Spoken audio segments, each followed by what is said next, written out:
আজ আপনাকে আমি একটা কাহিনী শোনাবো। রাধার সখী ললিতা একদিন প্রসাধন করছিল।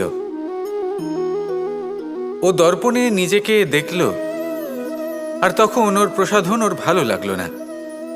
ও বারংবার নিজের প্রসাধন বদলাতে থাকলো আর দর্পণের দিকে তাকালো। কখনো ফুল বদলালো, কখনো বস্ত্র বদলালো, কখনো আভূষণ বদলালো, কিন্তু কিছুতেই নিজের প্রসাধন ওর ভালো লাগলো না। ওর মনে হতে লাগলো যেন ওর রূপ ওকে ত্যাগ করেছে। ও এই কথা রাধাকে বলল। রাধা ওই দর্পণের দিকে তাকালো, একটা বস্ত্র নিল আর সেই দর্পণকে স্বচ্ছ করে তুলল। তারপর ললিতা ওই দর্পণের দিকে তাকালো, আর ও নিজের উদ্ভাসিত রূপ দেখতে পেল, নিজের সৌন্দর্য দেখতে পেল। তাৎপর্য মালিন্য দর্পণে ছিল, তার রূপে নয়। ঠিক সেইভাবেই এই দর্পণের মতোই হলো আমাদের মন।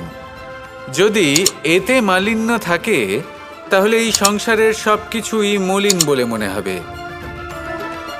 আপনি যদি এই সংসারের সৌন্দর্য দেখতে চান, এই সংসারে শুভ কি সেটা জানতে চান, তাহলে নিজের মনকে স্বচ্ছ করে তুলুন। আসুন আমার সাথে ভালোবেসে বলুন, রাধা রাধা। মানুষ সবসময় নিজেদের জীবনে ভবিষ্যতের বিষয়ে ভাবতে থাকে। কখনো উৎসাহিত হয়, কখনো চিন্তিত হয়, কখনো স্বপ্ন দেখে যে আমি ভবিষ্যতে গিয়ে খুব বড় কেউ হব, কখনো কল্পনা করে যে আমি কখনো সেই স্থানে গিয়ে পৌঁছব। দেখুন, ভবিষ্যতের কথা ভাবা অনুচিত কিছু নয়, কিন্তু এই ভবিষ্যতের কথা ভাবতে ভাবতে বর্তমানকে ভুলে যাওয়াটা অনুচিত। আজ মানে এই বর্তমান কিন্তু খুব আবশ্যক। আমাকে বলুন, আজ আপনি বর্তমানে যাই হন না কেন, সেটা এমন কেন? তার কারণটা কি?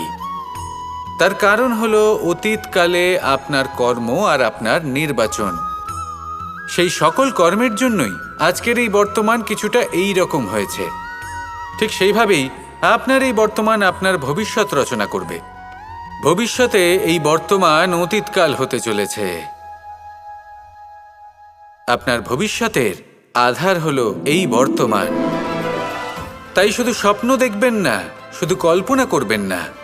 যা কিছুই আপনি পেতে চান তার জন্য বর্তমানে থেকে কর্ম করুন। এই কর্মই আপনার ভবিষ্যৎ নির্মাণ করবে। আসুন আমার সাথে ভালোবেসে বলুন, রাধা রাধা।